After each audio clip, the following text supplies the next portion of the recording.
Okay, students, now we will discuss about another topic, components of ecosystem. ठीक है, and ecosystem की क्या क्या कंपोनेंट्स हैं. ठीक है, तो इनिशियल वीडियो में हमने डिस्कस किया था इकोसिस्टम क्या है, उसके टाइप्स क्या हैं. ठीक है, तो अब इसके कंपोनेंट को डिस्कस कर लेते हैं. चलिए, वेल, इकोसिस्टम जनरली दो कंपोनेंट से मिलकर बनता है, जो मैंने प्रीवियस वीडियो में आपको बताया. फर्स्ट बायोटिक, जो लिविंग कंपोनेंट है, and second one is abiotic, जो नॉन लिविंग कंपोनेंट है. Right? So based on the food habit of an organism, okay, how they obtain food from the environment, the biotic component को हम generally classify करते हैं three main type में, producer, consumer and decomposer. ठीक है, और इससे पिछले वीडियो में एक्सप्लेन कर चुका हूँ कि कौन कौन से कंपोनेंट है इकोसिस्टम के, कैसे वो आपस में इंटरेक्ट करते हैं, कैसे रेगुलेट होते हैं. ठीक है, I hope you all have understood. अब हम जनरली फूड हैबिट के बेसिस पे बायोटिक कंपोनेंट या लिविंग कंपोनेंट को थ्री मेन कैटेगरी में क्लासिफाई करेंगे, प्रोड्यूसर में, कंज्यूमर में, डिकम्पोजर में. तो प्रोड्यूसर क्या होता है? देखिए, प्रोड्यूसर ऐसे ऑर्गेनिज्म हैं जो अपने फूड को खुद ही प्रिपेयर कर लेते हैं. इनिशियल क्लासेस में हमने पढ़ा भी इनके बारे में. तो इनको हम जनरली ऑटोट्रॉप्स कहते हैं. ठीक है, कौन कौन है? देखिए, ब्लू ग्रीन एल्गी हैं, जैसे हर्ब्स, श्रब्स, ट्रीज हैं. ठीक है, कुछ प्लांट्स हैं. तो ये सभी ऑटोट्रॉप्स के एग्जांपल हैं. तो ये फूड को प्रिपेयर कर लेते हैं बाय फोटोसिंथेसिस. ओके, तो producer play an important role in ecosystem. Why producer play an important role in ecosystem? Because they are the main source of food for living organism. Living organism का main source food की यही है, and also maintain oxygen and carbon dioxide in air. ठीक है, air में इन दो vital gases की कंसंट्रेशन को मेंटेन करने का भी जो रोल है या जो काम है वो प्रोड्यूसर ही करते हैं. ठीक है, तो इसी वजह से जो इकोसिस्टम है वो सेल्फ सस्टेन हो पाता है, मेंटेन हो पाता है, जस्ट बिकॉज ऑफ प्रोड्यूसर. ठीक है, कि प्रोड्यूसर गैसेस को जो हम रिलीज करते हैं उनकी कंसंट्रेशन को रेगुलेट करते हैं, जिससे वो एक्सीड ना हो फर्दर. ठीक है, तो सारी प्रोसेस है ये प्रोड्यूसर रेगुलेट करेंगे, फूड भी प्रोवाइड करेंगे, एनर्जी का भी ट्रांसपोर्ट होगा. इसके बाद आते हैं सेकंड, कंज्यूमर.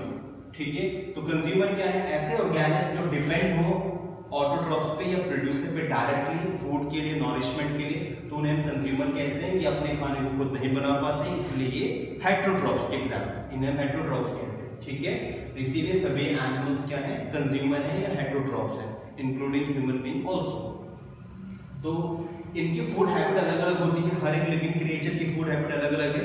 इस बेसिस पे इनको तीन कैटेगरी में क्लासिफाई करेंगे, हर्बीवोरस, कार्निवोरस एंड ओमनिवोरस. ठीक है, तो हर्बीवोरस उन्हें कहते हैं ऐसे ऑर्गेनिज्म, ठीक है, जो सिर्फ या ऐसे कंज्यूमर जो सिर्फ शर्ब्स या ग्रासेस को फीड करते हैं, तो वो हर्बीवोरस है, जैसे काऊ, बफेलो, डियर, एलिफेंट. ठीक है, कार्निवोरस ऐसे एनिमल है जो फ्लेश ईट करते हैं. ठीक है, ये फ्लेश ईटिंग एनिमल्स के हैं, ये फ्लेश ईटिंग कंज्यूमर के हैं, तो वो कार्निवोरस है, जैसे कैट, ठीक है, फ्रॉग, स्नेक, जैकल, ठीक है, लायन वगैरह इसके एग्जांपल हैं.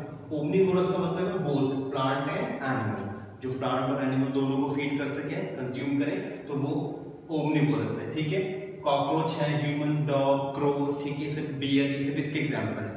राइट? अब बात आती है पैरासाइट की. पैरासाइट क्या होते हैं? पैरासाइट भी लिविंग क्रिएचर है, ये भी एक बायोटिक कंपोनेंट है. तो ये ऐसे ऑर्गेनिज्म है which live in on the body of another organism. ये किसी दूसरे ऑर्गेनिज्म की बॉडी पे रहते हैं, इट मींस होस्ट की बॉडी पे, and derive nutrition from them is called a parasite.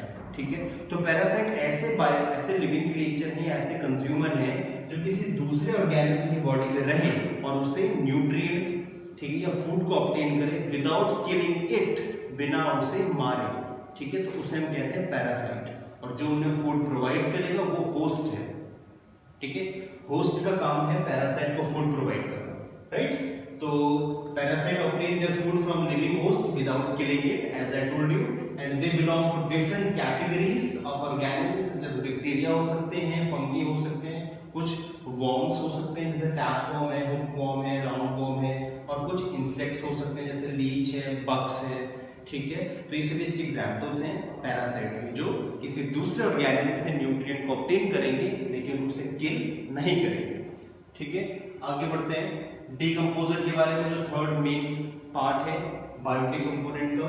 तो डिकम्पोजर क्या होते हैं? The organism which break down the complex organic material of dead और decaying plant and animal into simple inorganic form, उन्हें हम कहते हैं डिकम्पोजर. ये ऐसे ऑर्गेनिज्म हैं, ये ऐसे माइक्रो ऑर्गेनिज्म हैं जो किसी भी डेड और और डिकेइंग प्लांट या एनिमल बॉडी को सिंपलर इनऑर्गेनिक फॉर्म में डिकम्पोज कर दें, राइट, ताकि वह एनवायरनमेंट में फर्दर एक्यूमुलेट ना रहे और फिर से साइक्लिक मैनर में वो एबायोटिक कंपोनेंट में एंटर होकर फिर से बायोटिक कंपोनेंट में एंटर हो सके, ठीक है।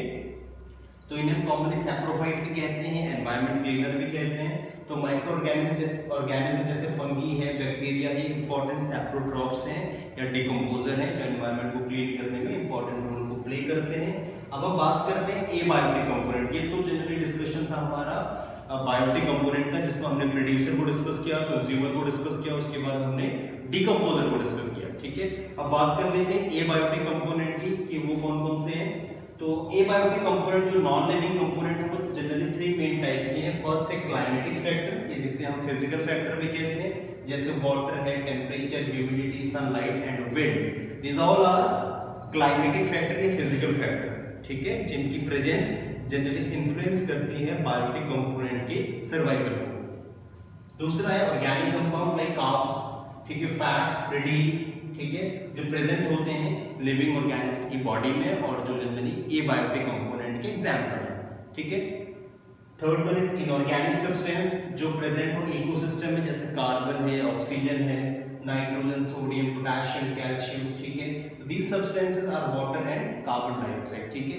ये कार्बन डाइऑक्साइड है, वाटर है, वेरियस गैसेस हैं जो रेस्पिरेशन में यूज होती हैं, कंबशन में यूज होती हैं। तो ये सभी जो 3 इंपॉर्टेंट कंपोनेंट हैं, क्लाइमेटिक फैक्टर, ऑर्गेनिक और इनऑर्गेनिक सब्सटेंस, ये एबायोटिक कंपोनेंट को बनाएंगे। और there is an important reason behind stability of an ecosystem is a well and good interaction between abiotic and biotic component. If there is a good and healthy interaction between all these component, तो जो environment है वो well sustained होगा, well maintained होगा, ठीक है। तो ये तो जनरली इनके बारे में आइडिया था। I hope you all have understood. In next video we will discuss about food chain and food web.